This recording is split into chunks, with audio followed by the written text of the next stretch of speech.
muito bom dia para você aí de casa nessa quinta-feira, 26 de julho. Tá curioso para saber o que vai ver hoje aqui? Então olha só.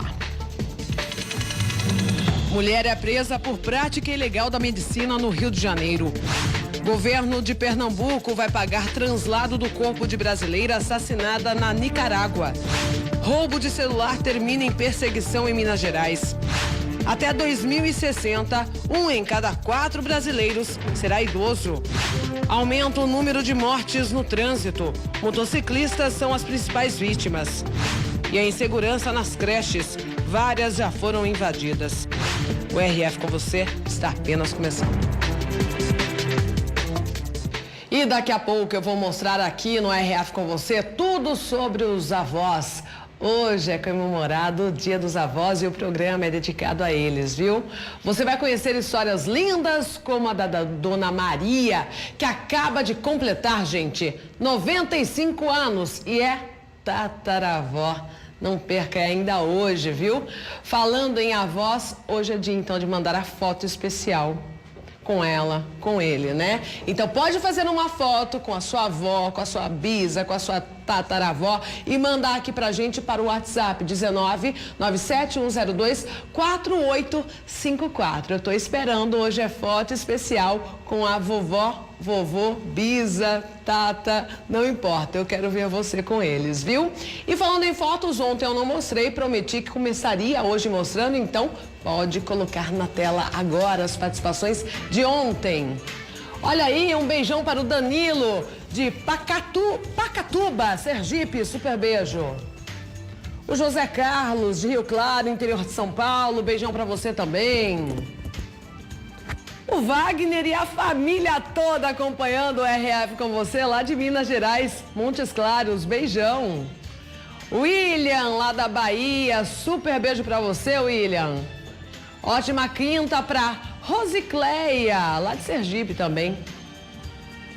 A Edna de Piracicaba, aqui, ladinha de Limeira, beijão para você, Edna. Janesse, lá do Tocantins, beijão pra você também, curtindo o RF com você. O José, um mineiro, mais um mineiro participando do RF com você. A Paula, lá de Goiás, beijão, Paula. Ótima quinta pro Marcelo, lá do Ceará. Pro Valdir de Cosmópolis, aqui interior de São Paulo, pertinho de Limeira. Super beijo pra você, Valdir. O Marcelo lá do Maranhão, beijão pra você também. A Maria do Tocantins. O Luciano, beijão de Rio Crespo, Rondônia. Alfredo, lá do Sergipe, os irmãos aí, né, acompanhando. Acho que eu sempre vou começar o RF com você mostrando as participações, sabe por quê? Me dá um pique, um clima especial, muita felicidade por receber esse carinho, esse amor de vocês, viu? E como eu já disse, reforçando, hoje a reportagem especial é sobre vovós. Vovôs, isso mesmo, hoje é o dia da vovó, do vovô. Então pode mandar selfie com eles, viu? Para o nosso WhatsApp, 1997102-4854. Aliás, a Rede Família fez uma campanha linda aí, dedicada a eles, tão importantes em nossas vidas, né? Agora vamos então para as notícias do dia. A polícia do Rio de Janeiro investiga a prática ilegal de medicina por várias pessoas que não têm nenhuma formação na área, é isso mesmo. Os procedimentos são geralmente ligados à estética. Uma mulher foi presa pelo exercício ilegal da profissão. A esteticista Patrícia dos Santos prestou depoimento e foi liberada. Mesmo sem ter qualquer formação em enfermagem, ela realizava procedimentos estéticos em pacientes. Com ela foram apreendidos materiais cirúrgicos e silicone de uso industrial. Ela vai responder em liberdade por exercício ilegal da medicina. Nas redes sociais, ela se identificava como Pati Bumbum. Nessa mensagem de áudio, Patrícia admite saber dos riscos dos procedimentos que realizava. Aqui no grupo, eu não falo para ninguém que eu sou médica, não engano ninguém. Então, quando me procura, sabe do risco, né? Aí vem me perguntar, tem risco? Eu tenho todos.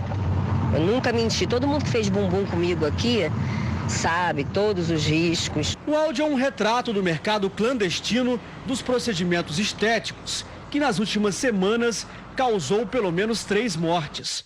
Uma delas da modelo Maiara Santos, de 24 anos. Nesta imagem no elevador, a amiga de Maiara, a também modelo Hanna, perguntou se ela está bem. Maiara se apoia e é amparada por uma terceira mulher, ainda não identificada. Minutos depois, Maiara sai carregada pelos socorristas, mas morre antes de chegar ao hospital. Em depoimento à polícia, a mãe de Maiara afirma que ela chegou muito alterada, aparentando estar sob o efeito de drogas. A investigação da Polícia Civil indica que Maiara fez um procedimento estético no quarto de um hotel na zona oeste do Rio de Janeiro. A suspeita é reforçada pelo depoimento de uma massoterapeuta. Valéria Reis alugou quartos 37 vezes em 1 ano e meio no hotel onde fazia procedimentos estéticos. Após esse procedimento, ela já começa a se sentir mal e ao invés dela ser levada para um hospital, que talvez esse lapso temporal fez toda a diferença entre vida e morte da Maiara, ela foi levada para casa de Hanna. Valéria afirma que fez drenagem linfática em Maiara em outro local e negou ter realizado qualquer tipo de procedimento estético. E o governo brasileiro cobra explicações das autoridades da Nicarágua sobre a morte de uma jovem no Brasil que estava no país para estudar medicina. Na rua onde Rainéia morou, em Vitória de Santo Antão, a 70 quilômetros do Recife, vizinhos e parentes ainda custam a acreditar na morte da estudante. Ela estava prestes a se formar em medicina. O sonho dela era sempre ser uma coisa assim que fosse útil na vida, né? Porque a pessoa ser médica é uma coisa muito boa, né? Porque salva vidas. Rainéia Lima, de 30 anos, morava há 6 na Nicarágua para estudar medicina. Ela foi executada a tiros quando voltava para casa depois de um plantão num hospital da capital Manágua. Estas amigas mantinham contato com Rainéia pelas redes sociais. Ela falou que estava muito violento, que até o atual namorado dela ia buscar ela quando ela saía da residência para poder acompanhar até em casa, justamente por essa violência que estava demais lá. Amigos e parentes de Rainéia aguardavam o retorno dela a Pernambuco para junho do ano que vem, logo após terminar o curso de medicina na Nicarágua. Ela dizia que queria voltar a morar em Vitória de Santo Antão, onde desejava ser médica pediatra. Essa semana mesmo ela postou uma foto com um bebezinho e eu até comentei, linda, você vai ser uma ótima pediatra, e ela agradeceu. O corpo da estudante brasileira permanece em Manágua sem data definida para ser enviado ao Brasil. O governo de Pernambuco informou que vai pagar os custos do translado e do funeral. Nós não podemos ter uma pernambucana vítima da violência política em um país e ela ficar abandonada, seu corpo abandonado e abandonada também a sua família aqui. A embaixadora da Nicarágua no Brasil, Lorena del Carmen, esteve no Itamaraty. Ela não deu qualquer detalhe novo sobre o caso. A embaixadora apresentou apenas a nota da polícia do país que acusou um vigilante de segurança privada pelo crime. E o motorista que matou um ciclista em um acidente de trânsito em Salvador se apresentou à polícia. Ele teve que prestar esclarecimentos sobre o motivo pelo qual fugiu do local sem prestar socorro. Ademir de Jesus se apresentou um dia após o acidente que matou o ciclista João Evangelista, de 67 anos. Ademir estava com a habilitação vencida e dirigia o carro do sogro, que usa para fazer carretos. Ele passou 1h30 na delegacia e saiu com o pai. O motorista foi indiciado por omissão de socorro e homicídio culposo, quando não há intenção de matar. Vai responder ao processo em liberdade. Segundo a polícia, o carro atingiu em cheio a bicicleta do idoso, que seguia para o primeiro dia de trabalho e morreu na hora. Quando um condutor foge, deixa de fazer o teste do bafômetro, apaga evidências que poderiam explicar melhor o acidente. Nesses casos, é difícil ter a prisão preventiva decretada. Mas se ficar comprovada a imprudência, o motorista pode ser indiciado por homicídio doloso, quando se assume o risco de matar. Ele iria a tribunal popular do júri. É totalmente diferente do homicídio culposo, onde efetivamente ele vai ser julgado por uma vara criminal comum. Falando nisso, aumentou o número de acidentes com morte no trânsito. As principais vítimas são motociclistas, como a gente acabou de ver. O motociclista apoia o celular dentro do capacete e conversa no meio do trânsito. Este outro fura o sinal vermelho. A viseira não é usada por este daqui. Na maior cidade do país, não é raro ver alguém na garupa da moto sem capacete, ou motoqueiro invadindo faixas exclusivas para ônibus e táxis. Infrações que geram multas e fazem manter alto o número de mortes. Em Salvador, nos 6 primeiros meses deste ano, 18 pessoas morreram vítimas de acidentes de moto. Em Porto Alegre, das 42 mortes registradas no trânsito, 16 envolviam motocicletas. Em São Paulo, no primeiro semestre desse ano, 166 pessoas morreram vítimas de acidentes de moto. 8 a mais do que o mesmo período do ano passado. O crescimento da frota pode explicar tantos acidentes. O número de motos cresce mais do que o de carros aqui na capital paulista. E apesar das tentativas de reduzir os conflitos, a disputa por espaço no trânsito pode ser vista todos os dias. O cara fecha muito, motoqueiro. Em algumas ruas e avenidas um pouco mais estreitas, fica um pouco mais complicado. Por pouco, o Reginaldo não fez parte da estatística. Ele estava de moto quando bateu em um carro que mudou de faixa sem dar sinal. Ficou 5 dias em coma e quase 18 na UTI. Os médicos já falavam para minha esposa para começar a rezar. Que as coisas que eles já tinham feito, eles já tinham feito. Anderson se recupera da segunda cirurgia no braço esquerdo. Ele estava na garupa quando se acidentou. Se fosse hoje, negaria subir na moto para dar um passeio com um amigo que tinha ingerido bebida alcoólica. Bebida e piloto, né? Não dá certo. Nunca deu certo essa combinação, né? Em Minas Gerais, um roubo de celular terminou com perseguição e tiroteio.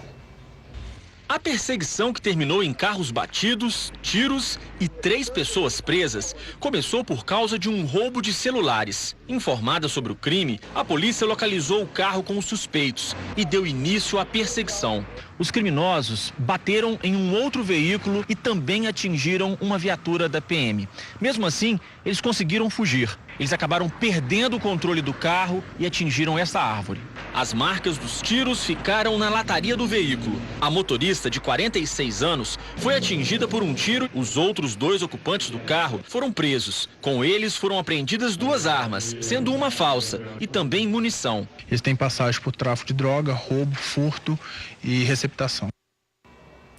1 em cada 4 brasileiros será idoso até 2060. E a explicação para isso é a diminuição do interesse em ter filhos. Ana Paula já foi casada, não teve filhos e nem sonha em ter. Eu gosto de poder definir minhas coisas, mudar tudo, virar de cabeça para baixo. Eu gosto de ter possibilidades.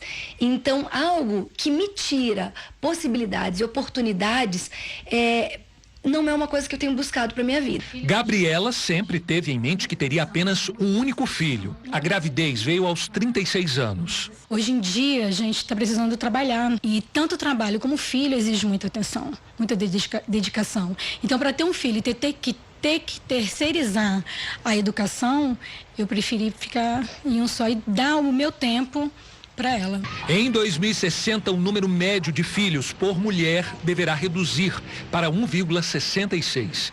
Os locais com as menores taxas deverão ser Distrito Federal, Goiás, Rio de Janeiro e Minas Gerais.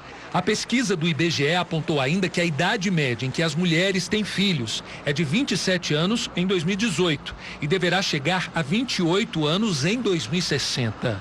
Outro dado que chama a atenção na pesquisa é que a partir de 2039, o Brasil terá, em média, mais pessoas idosas de 65 anos ou mais do que crianças de até 14 anos. A previsão é de que em 2060, mais de 25% da população brasileira tenha mais de 65 anos. O Rio Grande do Sul será o primeiro estado a ter mais idosos do que jovens. Eu faço só as coisas que me dão prazer porque eu acho que isso aí prolonga a vida. O processo de envelhecimento saudável é uma conquista baseado num estilo de vida saudável e na sociabilidade de um indivíduo. E um delegado foi perseguido por bandidos após sair do trabalho. Ele só conseguiu escapar dos criminosos porque estava armado com um fuzil. O carro escuro do delegado fura o sinal de trânsito, seguido de perto por outro veículo prata. O motorista perseguido é o delegado Rodrigo Coelho, que tinha acabado de sair do trabalho. Para a polícia, eram milicianos que perseguiam o delegado. Ele conseguiu escapar dos criminosos quando desceu do carro e lançou mão de um fuzil. A perseguição durou cerca de 5 quilômetros. O delegado foi surpreendido quando chegava em casa. A ação aconteceu momentos depois de Rodrigo Coelho prestar depoimento no Ministério Público sobre a atuação de milicianos em Nova Iguaçu, Belford Roxo e no Rio de Janeiro. No mesmo dia, também foi ouvido o ex-miliciano Rodrigo Felisbino Moreno. RD, como era conhecido, havia feito um acordo de delação premiada e revelou como funcionava o esquema. 24 horas depois, RD foi assassinado com 2 tiros no rosto. E 2 horas após, o delegado foi vítima do atentado. O delator foi morto para servir de exemplo e para intimidar a comunidade, as pessoas em geral, para não se oporem à atuação desse grupo organizado de poder. E se realmente foram eles que perseguiram o delegado, ele foi para intimidar. O delegado Rodrigo Coelho já trabalhou na delegacia de Nova Iguaçu. Ele e a equipe dele passaram a receber ameaças de morte depois de iniciarem a investigação, que foi entregue ao Ministério Público e depois à Justiça. Há um ano, durante a Operação Riso, 18 suspeitos de fazerem parte da organização criminosa foram presos. 4 deles eram policiais militares. Pelo menos 9 criminosos estão foragidos. E olha, mais um policial foi morto no Rio de Janeiro durante um confronto com bandidos. O número de vítimas já ultrapassa 60 PMs. O soldado Jorge Lucas da Silva Torquato de Araújo, de 23 anos, trabalhava na unidade de polícia pacificadora do Caju, na Zona Norte. Foi o policial de número 62 morto este ano no Rio. O soldado Torquato foi baleado 2 vezes durante um confronto entre policiais e traficantes. Ele ainda foi socorrido e encaminhado a um hospital público da região, mas não resistiu aos ferimentos. O PM estava na corporação há 3 anos, era casado e tinha um filho. Pelas redes sociais, companheiros lamentaram a morte. 2 criminosos morreram durante o confronto que atingiu o policial. Um fuzil e 2 pistolas foram apreendidos. Foi o 3º dia seguido de guerra entre traficantes de facções rivais na Palmeirinha. Os passageiros deste ônibus que passava pelo bairro foram atingidos por estilhaços de vidros que quebraram com as balas perdidas. Na terça-feira, 3 traficantes foram presos e drogas e armas apreendidas. Ontem, moradores voltaram a registrar vídeos do clima tenso na comunidade. Em Manguinhos, também na Zona Norte, novos tiroteios assustaram os moradores, depois que traficantes atacaram policiais da unidade de polícia pacificadora da região. Neste flagrante, um idoso engatinha para não ser atingido pelos tiros. Corou ali, mano, corou! Na Rocinha, na Zona Sul, mais de 900 homens das forças de segurança continuaram o cerco na comunidade. 2 criminosos foram presos. E olha, após uma onda de assaltos a postos de combustíveis, o número de estabelecimentos que ficam abertos 24 horas caiu muito, viu? Veja alguns flagrantes das ações dos bandidos por todo o país. O carro de luxo que chega neste posto de Amélia Rodrigues, cidade do interior da Bahia, está cheio de assaltantes. São homens armados com pistolas e fuzil. Os 4 já chegam no posto abordando clientes e funcionários. Os frentistas são obrigados a deitar no chão. Os assaltantes roubam dinheiro e objetos pessoais dos clientes e fogem. O flagrante registrado na semana passada mostra como os postos estão vulneráveis. Uma semana antes, um policial militar foi ferido ao tentar evitar um assalto em um posto de combustíveis em São Carlos, no interior de São Paulo. O policial estava à paisana e parou no estabelecimento para abastecer quando o ladrão o surpreendeu. O PM reagiu ao assalto e foi atingido por 2 golpes de faca. O policial conseguiu atirar no assaltante, que também ficou ferido. Os 2 foram levados para o hospital em estado grave. Não, do jeito que está, você está muito inseguro. Você vê restaurante sendo assaltado, loja sendo assaltada, posto sendo assaltado. A insegurança está muito grande. Na zona leste de São Paulo, há um posto que já foi assaltado quase 80 vezes. Em todos os roubos, uma cena que se repete praticamente igual. Os criminosos chegam, rendem todo mundo e levam o que podem. O gerente deste posto em São Bernardo do Campo, no ABC Paulista, já viveu uma rotina de terror dessas. Foram 5 assaltos no mesmo ano. Os caras, quando vêm roubar, eles não querem ser bonzinhos, né? Já chegam empurrando, ameaçando, mostrando o revólver, né? Tipo, já sendo agressivo mesmo. Perdi muitos funcionários bons devido a isso. O medo fez muitos frentistas pedirem demissão e os novos que chegaram trabalham com receio de novos assaltos. Você nunca sabe a intenção da pessoa. Eu tenho família para criar, entendeu? Então o meu medo triplica, entendeu? O posto multiplicou as câmeras de segurança para intimidar os criminosos desde a onda de roubos. São 16 ao todo. Outra estratégia é deixar pouco dinheiro nos caixas para desencorajar os ataques dos assaltantes. O funcionário só tem direito a ficar com R$100 de troco, né? Isso falando em questão de dinheiro. O funcionário pegou o dinheiro e já joga no cofre. Esse cofre é blindado. Eu, como gerente, o dono do posto, o funcionário não tem acesso a esse cofre. Só a empresa que faz o transporte de valores. As medidas de segurança podem inibir a ação de criminosos, mas não deixam frentistas e proprietários totalmente seguros. Tanto é que caiu muito o número de postos de combustíveis que atendem 24 horas aqui na capital paulista. Segundo o Sincopetro, o Sindicato do Comércio Varejista de Derivados de Petróleo do Estado de São Paulo, até 3 anos atrás, aproximadamente 60% dos postos não fechavam. Hoje, esse percentual não passa de 20%.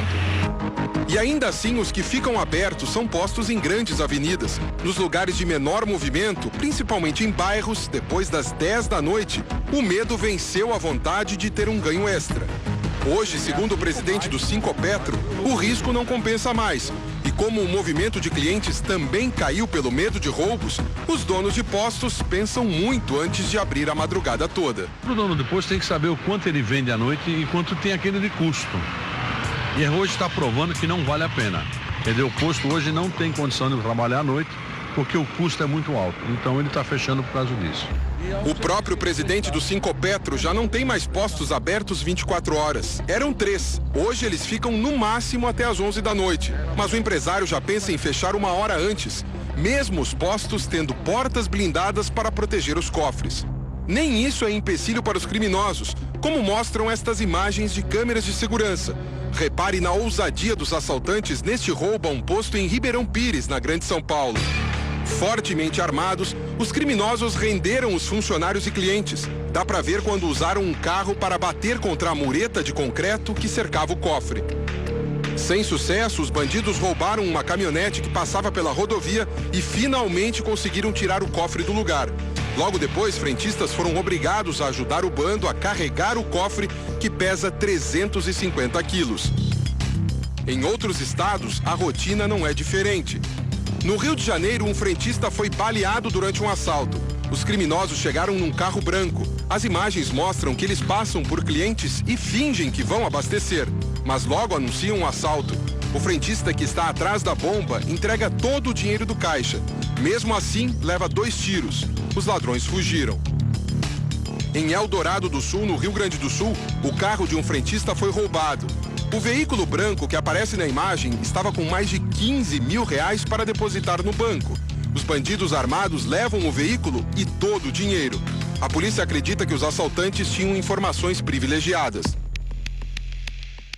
Em Minas Gerais, mais um assalto. Carregando uma mochila, o bandido caminha em direção às bombas de gasolina. No caixa, rende o frentista com uma das mãos dentro da bolsa. Em segundos, ele pega o dinheiro e foge. Quando há pouco dinheiro com os frentistas, é comum ver cenas como esta. A funcionária do caixa atende um cliente quando um ladrão de blusa preta entra na loja de conveniência na zona leste de São Paulo. Primeiro ele rouba o dinheiro dos clientes. Na sequência, o comparsa dele entra trazendo um frentista. Não demora muito e o terceiro assaltante chega com mais 2 vítimas. Um deles pega um balde e começa a recolher cigarros, bebidas e o dinheiro do caixa. O assalto dura menos de 3 minutos. Por causa de tantos roubos, os clientes também já não encontram mais tantos caixas eletrônicos nos postos. Olha, o caixa eletrônico se tornou um chamariz para o bandido. E é perigoso demais porque ele tem explosão. Para ter assaltado, ele tem explosão. E se for dentro da loja, destrói a loja. Então o prejuízo do dono do posto é muito grande. Então os donos de postos estão evitando de colocar caixas eletrônicos nas suas lojas de conveniência. Daqui a pouco mais notícias aqui no RF com você e temos também a reportagem do dia. Reportagem, inclusive, muito especial.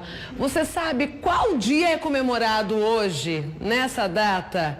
26 de julho. O dia da vovó, do vovô, isso mesmo. Portanto, eu estou pedindo hoje selfie, foto com os vovós e vovôs, com os netos aí, viu? Pode ser bisa, pode ser tataravô, tataravó. Inclusive, já vou começar mostrando uma foto muito especial. Pode colocar na tela. Temos a foto aí? Ah, minha vovó Nair. Inclusive, gente, foi nível da vovó Nair ontem, 81 anos, e nós comemoramos. Muitas felicidades, viu? Amo você. Obrigada por ser um exemplo pra gente, pra toda a nossa família. Você também pode mandar a sua selfie para o nosso WhatsApp. Vou mostrar daqui a pouco, em poucos minutos. Antes do intervalo, vamos para algumas participações. Pedi já foto, né, com a vovó, vovô, justamente porque hoje é o dia da vovó e do vovô e a Rede Família, inclusive, está fazendo uma campanha bacana aí nessas últimas semanas, homenageando eles, né, pessoas tão importantes em nossas vidas, né? Se não fossem eles, não estaríamos aqui, não é mesmo? Já pensou nisso? Vamos lá então. Olha aí a vovó Marlene com a pequena Helena. Que coisa mais fofa, lá de Minas Gerais. Beijão pra vocês. Parabéns, vovó. Parabéns pra vovó Iná e a Laura. Que abraço delicioso da neta, lá de Minas Gerais também. Temos mais? A Yasmin, a vovó Diomar e o Gustavo. Que gostoso, família reunida. Super beijo, viu, para essa vovó. Você pode mandar também a sua foto, a sua selfie. Pode ser assistindo o RF com você ou hoje não tem essa regra, né? Pode mandar sim a sua foto para o nosso WhatsApp. A sua linda dia da vovó, né? Daqui a pouco mais notícias aqui no RF com você, mas antes, previsão do tempo na tela. Vamos ver as temperaturas em Limeira, dia ensolarado por aqui, com mínima de 14 e máxima de 28 graus. Campinas também, dia de muito sol, com mínima de 14 e máxima de 27 graus. E em Cotia, sol entre nuvens, com mínima de 13 e máxima de 25 graus. Falando em clima ainda, a umidade do ar em São Paulo está em níveis críticos e vários incêndios têm sido registrados na capital. Em um dos casos, o helicóptero da polícia chegou a pegar água de uma piscina para fazer o combate às chamas. A cidade ficou sob alerta por causa da baixa umidade entre meio-dia e 6 horas da tarde. Durante esse período, a média foi de 33%. Mas alguns pontos, como na Zona Norte, a umidade relativa do ar chegou a apenas 18%. Na mesma região, fogo destruiu uma mata próxima ao Parque Estadual do Jaraguá. Durante todo o dia, os bombeiros lutaram contra os focos de incêndio. O helicóptero Águia da Polícia Militar foi usado na operação. A água era coletada de uma piscina perto dali. O helicóptero da Record TV flagrou essa cena nas primeiras horas da manhã e também no fim da tarde. O fogo só foi contido à noite. Um outro incêndio foi registrado em Osasco, na região metropolitana. Nas ruas, era difícil encontrar quem não estivesse reclamando dos efeitos da pouca umidade. Os olhos ficam secos, né? Ardendo e a garganta seca. Uma reação natural do organismo, segundo este médico. Sensação de pigarro, né? Uma tosse persistente, sem uma causa aparente. Em Bauru, no interior de São Paulo, já são mais de 33 dias sem nada de chuva. A umidade chegou a 25%. A Organização Mundial da Saúde considera saudável acima de 60%. Não vê como é que tá minha fala? Para começar, que me tampa toda a garganta, nariz, eu sou alérgica, né? Em Franca, também no interior paulista, a situação foi ainda pior. Só 17% de umidade durante a tarde. Neste pronto-socorro, os atendimentos cresceram quase 30%. As pessoas mais vulneráveis são crianças e idosos. Desde resfriados, gripes, traqueites, laringites, faringites, bronquites, pneumonias. Quem também sofre com ar seco são os paranaenses. Em Maringá, o índice de umidade tem ficado entre 20% e 30% e deve continuar assim por mais alguns dias. Como nós tivemos um outono muito seco, né? Por influência até mesmo de um laninha bem fraco que estava atuando no período, esse problema da falta de chuva se prolongou agora para o inverno. Na casa da Thaís, o umidificador de ar fica ligado o tempo todo. Isso para ver se ajuda na respiração do Estevão, o filho dela, que tem 1 ano. Ele ainda tem um aparelho de inalação e usa soro fisiológico. O umidificador ligado, geralmente eu deixo alguns baldes com água na casa também. Cuidados que podem evitar o mal-estar e a piora de quem já tem problemas respiratórios. Eu acho que e evitar principalmente ambientes fechados, contato com muita gente. O tempo está realmente seco. Aqui no interior, a chuvinha eu digo, viu? Deve chegar aí na próxima segunda-feira. Tomara, né?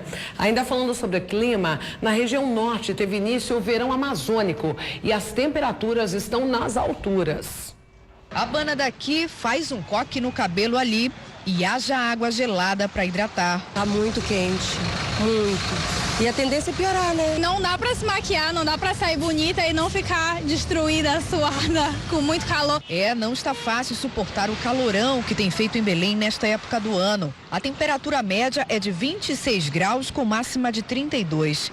Nas demais cidades da região norte, a diferença entre as temperaturas pode variar de 3 a 4 graus. Esse é só o começo do chamado verão amazônico. Ele deve ir até novembro. A particularidade da nossa região é que mesmo com o tempo nublado, o calor não passa. O clima abafado é provocado pela alta umidade trazida pelas brisas do mar e dos rios. Especialistas dizem que o crescimento das cidades e a perda da vegetação aumentam a sensação de calor. O sol está chegando ao extremo no hemisfério norte. Nós vamos ter temperaturas mais elevadas nesse período agora. A meteorologia alerta que neste ano o verão amazônico vai ter as mais altas temperaturas registradas nos últimos anos. Comprei um monte de balde e espalhei cheio de água toda a casa.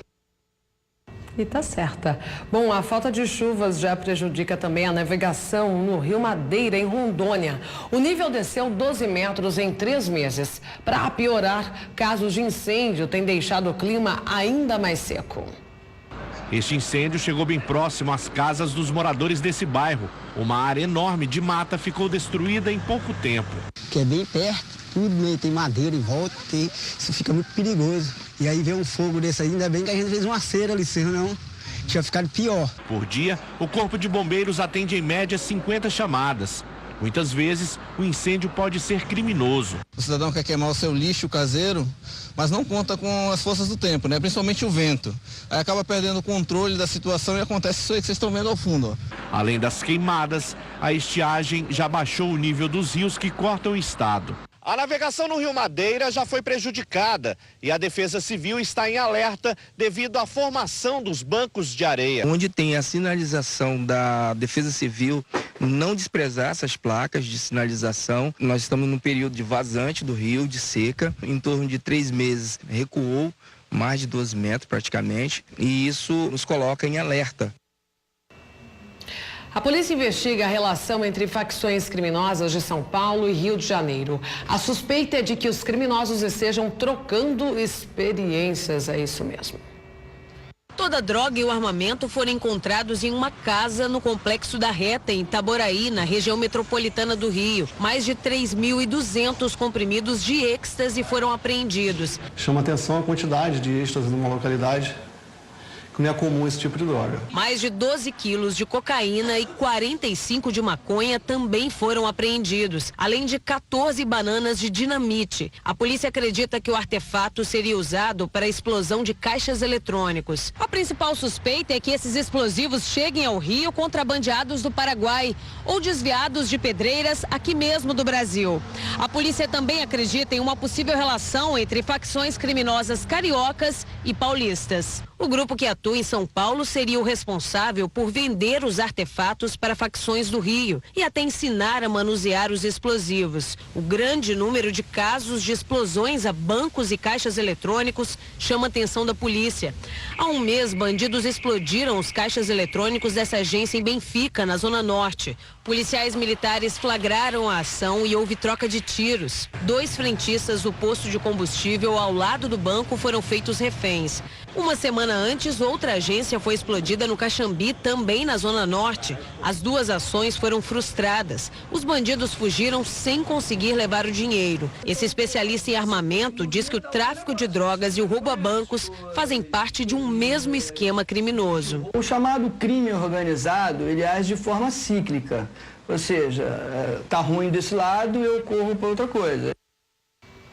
E você vai ver agora um raio-x das escolas públicas em todo o país. Os prédios estão pichados, depredados e equipamentos básicos são furtados. Uma creche da capital paulista foi alvo de criminosos 4 vezes nos últimos 15 dias. Era para este centro de educação infantil municipal na Zona Sul de São Paulo estar cheio de crianças. Mas é a polícia militar que tem aparecido por aqui nos últimos dias. Desde segunda-feira, a creche está sem condições de receber os alunos. Foi alvo de 4 furtos em 2 fins de semana seguidos e sofreu um prejuízo de R$20 mil. Este vídeo, feito pelo pai de um aluno, mostra como ficou a escola depois da passagem dos ladrões.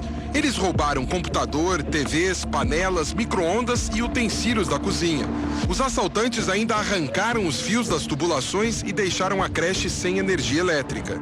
Hoje estão colocando as grades, né? Vai ser feita a instalação elétrica, tudo, mas o que, infelizmente, o que não pode ser recuperado é o trauma, é a decepção. A funcionária disse que vários pais se dispuseram a fazer doações para que a creche volte a funcionar. Antônio é um deles. Se precisar de algum equipamento, tipo micro-ondas, algo assim, até tenho em casa. Eu me disponibilizo a tirar e trazer para cá. Ele teve que faltar ao trabalho para ficar com a filha e não se conforma com os furtos à creche. É um absurdo, é muito triste isso pra gente, né? A gente vê uma impunidade, a gente vê nós nos sentimos impotentes, né? Difícil porque você não sabe como é que vai chegar no outro dia e vai encontrar, né? A Polícia Militar disse que presta apoio aos guardas municipais que fazem o policiamento na região da creche. Este outro centro de educação infantil, também na Zona Sul de São Paulo, já passou por isso. Na mesma semana, sofreu 2 invasões. Uma delas por homens armados que renderam o vigia. 272 crianças perderam aulas. A 3 quilômetros dali, mais uma escola foi alvo de criminosos, só que esta é estadual. Os ladrões cortaram os cabos de energia do lado de fora e roubaram a fiação interna. O colégio ficou vários dias sem luz e as crianças eram dispensadas 2 horas mais cedo. Os pais ficaram revoltados. Agora eu vou trabalhar, agora eu vou ter que perder tempo, arranjar uma pessoa para ficar olhando ele e chegar atrasado no serviço. Difícil de aceitar uma escola, né, ao qual é do governo, do estado, uma coisa fácil de ser resolvida, não dá para admitir uma situação dessa. O prejuízo pedagógico é imenso e irreparável, né, porque mesmo que a gente, depois que passou 10 dias, consiga repor parte disso daí, o aluno perdeu naquele momento que era fundamental para ele. De acordo com o presidente em exercício do Sindicato dos Professores Estaduais, uma pesquisa feita no ano passado mostra que a sensação de insegurança aumentou entre alunos, professores e pais e que a falta de pessoal contribui para essa triste realidade. Se eu não tenho professor para todas as salas de aula, né, obviamente não vou ter vigilante na porta. Entre 2014 e 2017, as escolas da rede estadual de ensino do estado de São Paulo registraram quase 19 mil ocorrências de danos ou crimes contra o patrimônio. São quase 5 mil casos por ano. Como a rede de ensino do estado de São Paulo tem um pouco mais de 5 mil escolas, é como se praticamente cada uma delas sofresse algum tipo de crime ou dano contra o patrimônio uma vez por ano. Invasão, pichação, depredação, furto ou roubo. Em outros estados, as instituições de ensino públicas também têm sido alvo de criminosos de forma preocupante. No Rio Grande do Sul, o roubo na fiação de um poste na frente da escola fez os alunos serem dispensados mais cedo em Porto Alegre. O desenvolvimento dos nossos filhos está sendo prejudicado por algo básico, pela falta de luz. Em Bauru, interior de São Paulo, esta creche municipal já foi invadida por ladrões 2 vezes. Eles cortaram a fiação elétrica. A escola ficou sem energia até o reparo ser feito. Mais de 100 alunos perderam aulas. Maiara precisou deixar a filha de 5 anos com parentes. Eu ainda tenho a minha sogra que me ajuda, não tanto, mas me ajuda. Mas a criança que vem para a escolinha não tem muito o que fazer em casa. Em Sorocaba, outra cidade do interior de São Paulo, Fernando mudou a rotina da família por causa da falta de aulas. Eu chegando mais tarde no meu trabalho, a minha esposa organizando a rotina dela com os pacientes dela que ela atende, né, que ela é autônoma, e desmarcando as coisas, né? Muitos outros pais tiveram o mesmo problema. 350 crianças que estudam nesse centro de educação infantil municipal foram dispensados depois que a creche foi invadida por ladrões durante a madrugada. Os criminosos levaram parte da fiação elétrica. Cada vez que isso acontece, as escolas, municipais ou estaduais, buscam novas maneiras de impedir a invasão dos ladrões. Qual que é a política? A política é a escola modelo presídio. Sobe muro, sobe muro, sobe muro, sobe muro, sobe muro. Não é isso, não resolve. Porque isso não resolve o problema social, não resolve o problema do tráfico, não resolve o problema do investimento. Outro problema nas escolas públicas, os professores sendo agredidos também, né? Problema grave, inclusive. A água da represa Billings, que abastece grande parte da população da região metropolitana de São Paulo, foi analisada. O resultado não foi satisfatório. Algumas amostras identificaram bactérias, além de substâncias químicas cancerígenas. É até difícil de acreditar, mas este líquido preto nos potes é água e, claro, deveria ser transparente. Dan recolheu as 164 amostras na represa. Foram 7 semanas, 462 quilômetros percorridos e muitas surpresas desagradáveis. A situação, eu tenho que remar com essa tipo de roupa amarela de saneamento básico, bem protegida, roupa cirúrgica, para não ter nenhum tipo de contágio com as bactérias que tem nessa água. As 50 amostras do fundo foram as que mais impressionaram. Quando você está navegando numa superfície assim mais clarinha, então você põe a garrafa na superfície e solta os seus 5, 10, 15 metros. Você vai trazer esse fundo. Você imagina o quê? Água de represa, né? Um fundo, um lodo. Eu imaginei um lodo verde, né? Por mais um marrom. Mas quando você tira aquele fundo e aquela água vem preta, é uma água tão negra como um petróleo. Os pesquisadores encontraram 12 novos grupos de bactérias. 8 causam doenças de pele no estômago ou no intestino. Primeiro, a gente tem a amostra, né, que chega, quando o Dan faz a coleta, chega pra gente. Além das bactérias, a água continha substâncias como o fósforo que vem dos sabões e também metais como o ferro e os supertóxicos chumbo e cádmio, altamente cancerígenos. De acordo com os pesquisadores, a represa Billings existe há 90 anos e há pelo menos 50 tem recebido poluentes. O resultado são 2 a 3 metros de profundidade de um lodo contaminado ao fundo.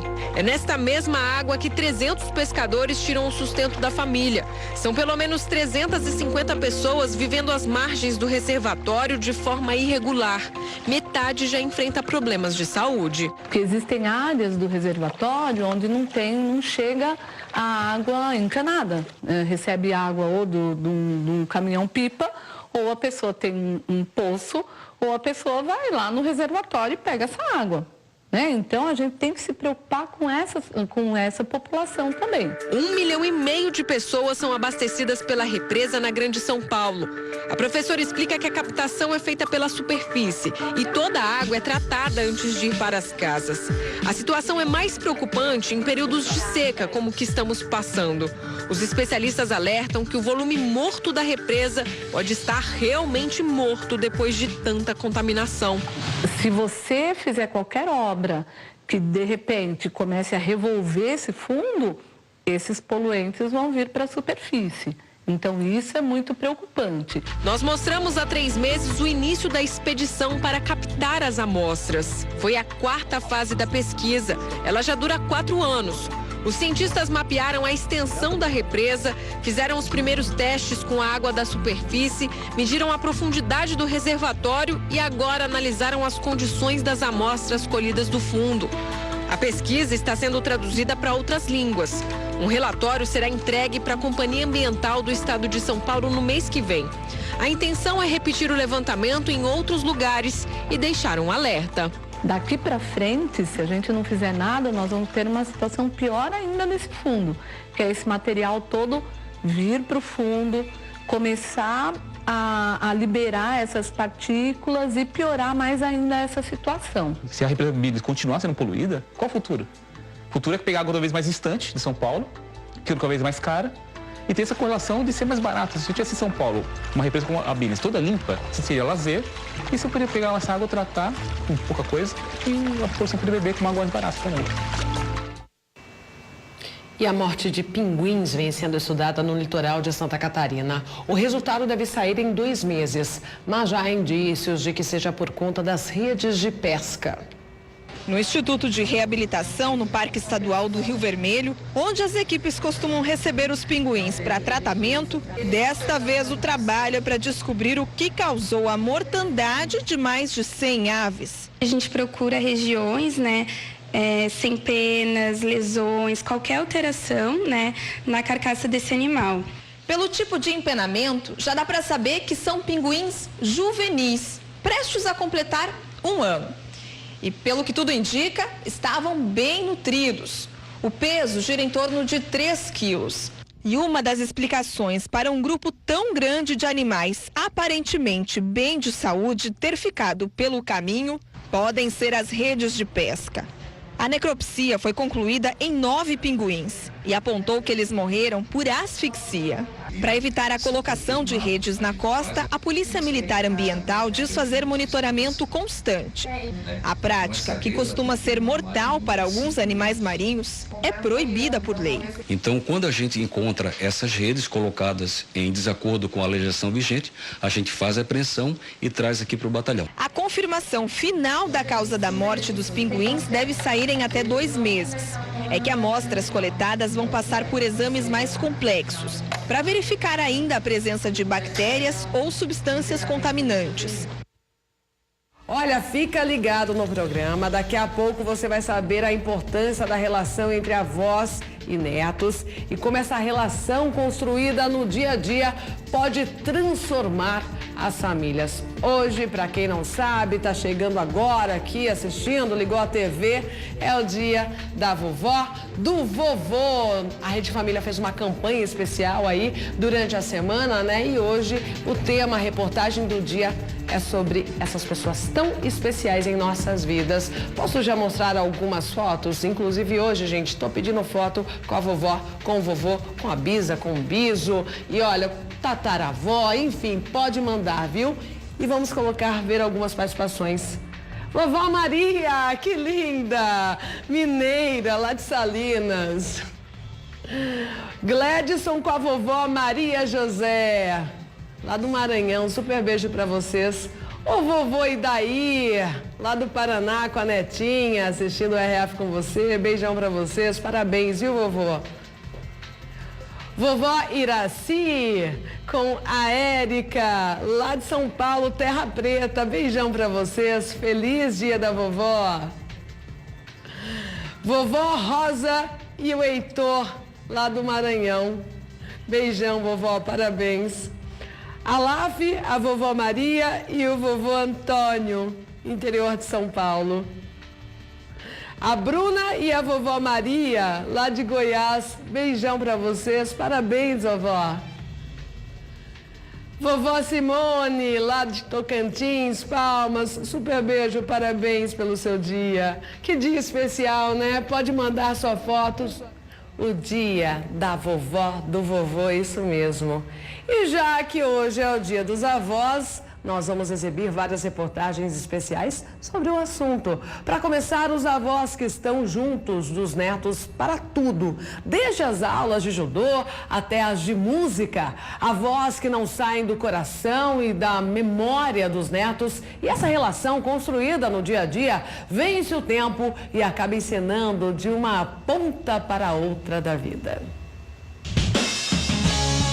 Desde que Lucas tinha 6 anos, Dona Maria é quem leva o neto para as aulas de judô. E de tanto assistir, ela também acabou vestindo o kimono. Aí eu ensino elas alguns golpes que ela não sabe, que ela tem dificuldade. Eu ensino ela, falo, é assim que se faz. Aí agora eu acho bem legal o treino. Ela é forte, hein? Ela derruba você com o braço. Derruba. Olha que ela é faixa azul. Não sinto a idade que eu tenho, pra mim nem penso a idade que eu tenho. Você se sente muito mais jovem. Ela aprendeu com o sensei Paulo Graça. O neto, Felipe, segue os passos dele e está a uma faixa de se tornar mestre também. É, um herói, né? Ele sempre foi um herói. Agora, vai perguntar a idade do sensei. O pessoal fala que eu tenho 200, 300 anos, mas estou perdendo no espaço. Tem a idade dos dinossauros. Paulo e Maria são avós que não se dobram à idade. Tempo e ensinamento é o que eles têm a oferecer aos netos. Quem é que vai chegar primeiro? É o Miguel, A casa de Dona Edir é que nem coração de mãe. No caso dela, de bisavó. E foi chegando gente. Aqui em casa Sua casa é assim, é a casa da avó Edir. É, aqui é, né? Todo mundo vira filho. Então, assim, se tem uma amiga, muito amiga minha, passa a ser filha dela. Então, ela briga com essa pessoa como se fosse eu. E o café tá saindo ali, Dona Edir? Dona Edir é uma bisa muito espoleta. Quando eles não estão aqui, aí eu digo, ai, que beleza, hoje eu vou ter um dia só pra mim, um dominguinho só pra mim. Não demora nada, eu escuto o grito. Eu falei, acabou. Dona Edir criou 3 filhos. Quando o mais velho morreu, ela assumiu a criação dos netos. Hoje, são os bisnetos que vivem com ela, com a sabedoria de quem já educou 3 gerações. Dá um puxão de orelha. Dou puxão de orelha e ainda sou daquelas antigas. Mas isso é só até a primeira página. Mata o fogo, vovó. Onde machucou? Aqui, vovó, veja.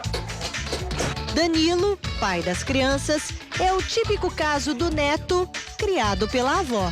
Todo mundo acha que ela me mimou demais. Mas não. Se não fosse a sua avó na sua vida, hein? Estava perdida. E eu não acredito que amor demais vai fazer uma pessoa ser má. Sabe qual é o segredo da Dona Edir?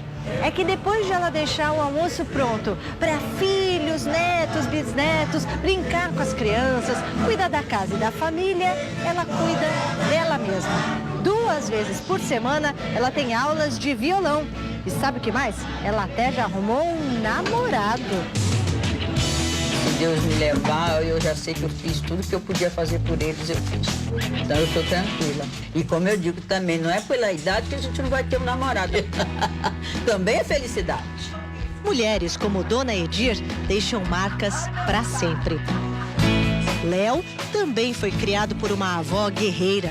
Economista e filósofa, ela assumiu a guarda do ainda menino quando a filha não conseguiu se livrar das drogas.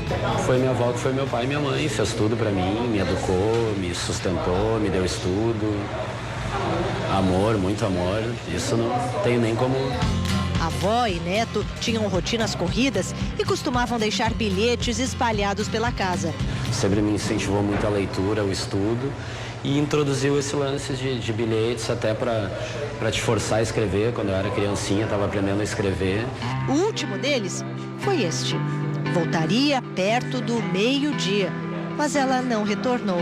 Dona Neiva saiu para fazer exames que indicaram internação imediata. Ela morreu no hospital em poucos dias. 4 anos depois, Léo encontrou no meio da papelada o último recado e resolveu tatuar como símbolo do amor que sentia por Dona Neiva. Sou o que sou hoje graças a ela, toda a educação, todos os valores. Bem dizer, se não fosse ela ter me pego no momento em que eu nasci, não seria quem eu sou hoje. Mica também tem uma recordação preciosa da avó que já se foi. Quando eu comecei a fotografar, me veio uma sensação forte de tentar contar algumas coisas e na maior parte das vezes eu só me lembrava daquelas coisas, eu só fazia tornar aquela história verdadeira através de uma fotografia. Dona Didi, que já era um modelo para a família, foi tema de um ensaio fotográfico completo. Minha avó sempre sentava aqui nesse lugar do sofá. Ela sempre cruzava a perna e punha a mão aqui porque ela tinha uma cicatriz, então era automático esse movimento. A gente abria a janela, estava um calor, a gente abria a janela, ela ia toda hora lá e fechava a janela, é quase como uma mania. Então eu queria exatamente mostrar isso. O álbum, disputado por todos, virou uma joia familiar. A Dona Didi, como eu dizia, ela era muito presente na família, ela era a alma da família. Então é o que a Flávia falou também. Por exemplo, os mais novos, os bisnetos, a gente contar o que ela era, não vai representar muito. Então, a gente tendo isso, a gente vai mostrar. O ensaio com a avó fez tanto sucesso que logo Mica recebeu outras propostas. Dona Claudete e seu Vital guardam até hoje os brinquedos dos filhos e que agora são do neto. Você vai resgatando, então, a história da família, né? Como vieram para o Brasil, imigrantes. Nossa, é muito bom. Vamos trocar aguinha? Não vai picar a vovó, hein? Se enfeita, mostra como você é bonita. Dona Heloísa foi outra modelo da linha Mãe com Açúcar. Vai ficar para nossa família. Porque bebê tem a foto quando nasce e tal, o primeiro passo, a primeira palavra, tem tudo gravado. Já o velho, a pessoa de idoso já não tem. Mas isso aqui vai ser uma... Meus filhos gostaram tanto que foi uma disputa para ficar com o Albinho. A neta, que ganhou o nome da avó, não sai da casa dela. E agora vai ter que contar a verdade. Bem, pra mim, ela é minha avó também, né? Ela é super fofinha, carinhosa e ela é muito boazinha. E assim, ela vai tecendo o longo fio da vida que liga avós a filhos, a netos. É muito bom ser avó. Você vai ver quando você for. É muito bom ser neta, neto também, viu, vovó? Bom, e daqui a pouco eu vou mostrar aqui no RF com você os avós que precisam recorrer à justiça para conseguir a guarda dos netos. Temos vários casos, né? Bom, e vamos para mais participações. Você que mandou a foto com o seu vovô, a sua vovó, fique de olho. Você vai aparecer, pode aparecer agora aqui. Vamos lá. A vovó Socorro, lá do Rio Grande do Norte. Beijão pra senhora, viu? Feliz dia da vovó. Vovó Alessandra, de Piracicaba. Beijão.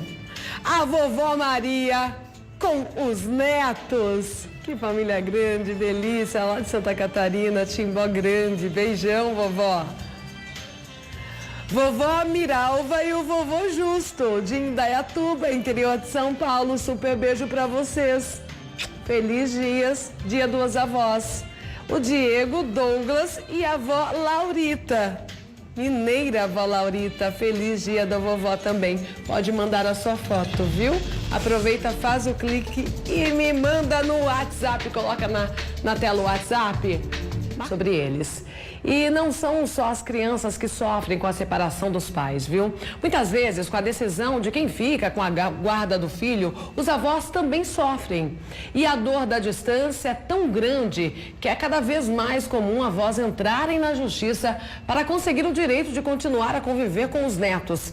Veja no último episódio da série do nosso programa aqui. Paciência para atender todos os pequenos caprichos e sem a responsabilidade de pai e mãe. O Eric e a Ivanilde sonharam com isso. A avó mostra o quarto pronto para receber as crianças. Tem a fralda, tem a cômoda dele, com as roupinhas dele, tudo arrumadinho, do jeito que ele foi embora, não mexi em nada. Mas muito saudade. Nossa, se Deus quiser, eu tenho muita fé que ele vai voltar. Elton, o filho de Eric e Ivanilde, separou-se da mulher. No começo, a guarda era compartilhada, mas depois a ex-nora ganhou o direito de ficar com o menino. E aos poucos, os avós paternos foram afastados do convívio. Eu não quero brigar com ninguém, a gente quer só curtir o neto, né? Não tem outra coisa, eu quero curtir ele. Os avós entraram na justiça para reverter esse quadro. O advogado entrou para liberar a visita para nós. Pelo menos um dia da semana, a gente ficava no sábado, no domingo, com ele o dia todo. Existe um deferimento, né, que as visitas são assistidas, então eles têm o direito de visitas todos os finais de semana intercalados. São 2 horas o direito de visitas, sempre acompanhada ou da mãe, né, da criança, ou de alguém de confiança dela. Esse advogado teve experiência com a separação dos próprios netos e percebeu que muitos avós sofriam com o mesmo problema. Resolveu criar uma associação de apoio. Ela apenas pretende reunir e, quanto possível, dar orientações a esses avós para que procurem seus direitos, posto que a maioria deles desconhecem os direitos que eles têm de poderem visitar os seus netos. Selma e Paulo buscam nas gavetas e nos arquivos as lembranças de Marcos. O casal, que já passou dos 50 anos de idade, criou 5 filhos. Agora era a hora do tempo livre para os netinhos. Mas uma tragédia familiar impede esse sonho. Viviane, hoje com 31 anos de idade, é a 3ª filha do casal. Selma e Paulo não têm ideia de onde ela esteja. Usuária de crack, a moça vive pelas ruas há quase 2 décadas. Em 2009, entre uma recaída e outra, Viviane engravidou e o filho nasceu prematuro, mas foi registrado direitinho. A avó diz que acompanhou o neto ganhando peso na incubadora na maternidade e estava disposta a cuidar do menino, já que a filha não tinha condições por causa das drogas. A psicóloga falou para mim: você não teve condições de cuidar da sua filha, como você vai ter condições de cuidar do seu neto? Quando o bebê recebeu alta, veio a surpresa. O hospital não quis encaminhar Marcos Paulo para a casa dos avós. Ele foi mandado para esse abrigo de menores. Psicólogo, psiquiatra, ninguém me conhece, ninguém vem conversar com a gente, não tem como. Bom, enquanto a gente estava terminando a entrevista, piscou uma imagem aqui no celular da Selma, justamente do advogado que cuida do caso. Ela tinha pedido informações e a notícia que chega não é das melhores. De hoje mesmo, alguns minutos atrás. Na Rede Família, hoje dia 26 de julho, dia dos avós, isso mesmo. E continuamos então com as reportagens especiais. Agora você vai conhecer uma história rara de uma família aqui de Limeira, no interior de São Paulo, que ainda preserva 5 gerações. Recentemente, a dona Maria, que já é tataravó, completou 95 anos. Uma história super especial que você conhece agora. Os avós estragam os netos. A frase é clichê, mas será que é verdade? Eu não concordo com essa frase, né? Como eu sempre digo que os avós, eles querem suprir o que não pôde fazer para os filhos. Então, é um amor incondicional e educar é obrigação dos pais. Então, os avós têm que curtir, brincar, deixar realmente fazer o que tem vontade. A Silmara é a vovó do Davi, de apenas 4 anos. O neto convive diariamente com ela. Uma relação que trouxe um novo fôlego para quem já estava em uma fase mais tranquila da vida. Primeiramente foi um susto, né? E quando caiu a ficha, né, que eu ia ser avó, foi a melhor coisa que aconteceu. O Davi veio para acrescentar e trazer muita alegria para a nossa família. E os filhos são o alimento e os netos a sobremesa. São brincadeiras, conselhos e muito aprendizado. Um amor que não tem idade. Porque ela é minha vovó, brinca comigo e também cuida de mim quando minha mãe e papai precisam trabalhar. Ser mãe é bom, mas ser avó é muito melhor.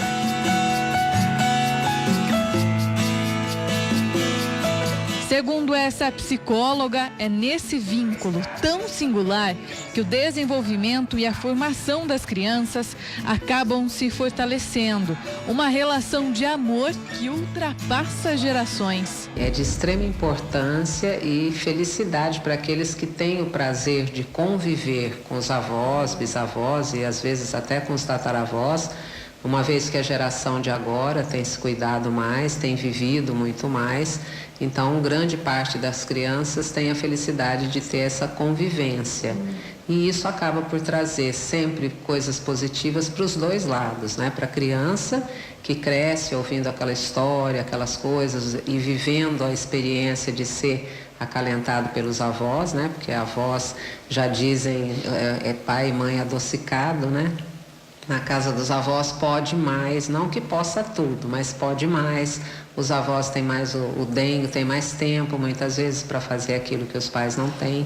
E isso traz uma importância, é de uma importância muito grande no desenvolvimento da criança e ajuda também a formação dos avós, que acabam por se obrigar a se atualizar, a ter cuidados maiores com a saúde para poder curtir mais os netos. Além disso, o convívio frequente com os avós fortalece nos netos os valores familiares. A gente diz sempre que a importância desses valores não é só no fato dos avós, que hoje a gente também vê uma geração aí de avós que acabam tendo que ser pai e mãe. Mas os valores que são passados através da experiência de vida, do afeto, né, do amor que existe, que é incondicional. Toda criança que é paparicada por avós, a gente percebe, né, a felicidade, aquela coisa do dengo, do carinho. Então isso é muito importante porque a gente tem valorizado muito a família, que muita gente tende a dizer que está acabando, e na realidade não é nada disso. Então as famílias, quanto mais numerosas elas são, quanto mais próximas elas estão, melhor conceito elas passam. O exemplo é tudo para a criança, né? Então é comum você ver nas famílias maiores, quando se faz uma reunião e reúne a família toda, que ela sempre no canto da sala tem alguém pedindo para alguém contar. Conta aquela história, aquele caso que você contou, o que aconteceu. E isso é que é importante. São essas as recordações que todos nós adultos trazemos dentro da gente, que vem de lá da nossa infância. Agora, se é bom ter os avós, imagina só ter bisavós ou tataravós. Aqui nessa sala nós temos uma cena bem rara, difícil de se encontrar. 5 gerações de uma mesma família.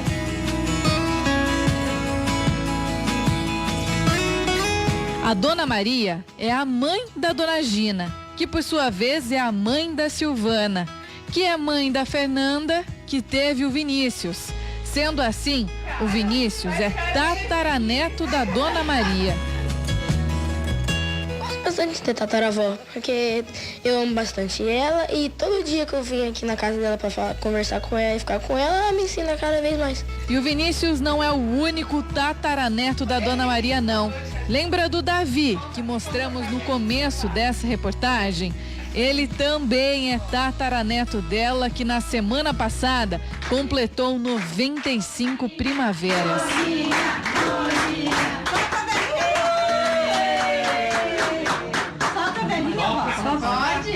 Pode. 95, né? Tô ficando velha, né, filho?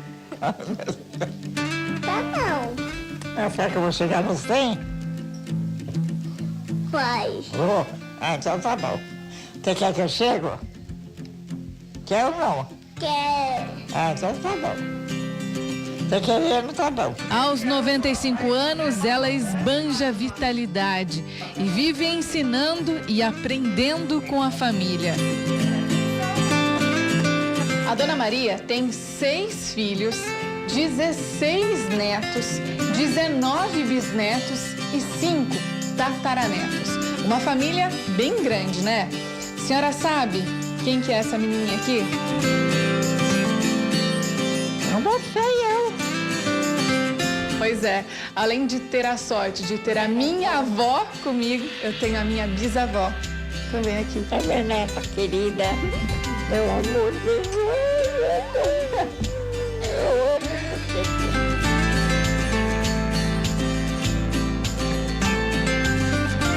Essa relação construída no dia a dia, na minha família ou na sua família, vence o tempo e acaba ensinando de uma ponta para a outra da vida e fortalece o que temos de mais precioso, a família. Dona Maria, que coisa mais linda. Aliás, Larissa, vem aqui. Vou terminar com a Larissa hoje, eu tenho que encerrar. Larissa, manda um beijo pra sua avó. Ela tá chorando, emocionada. Beijo, Bisa. Beijo, vó. Beijo, tataravó. Amo vocês. Quem mandou foto, amanhã eu mostro, hein? Beijão e até amanhã, se Deus quiser. Tchau.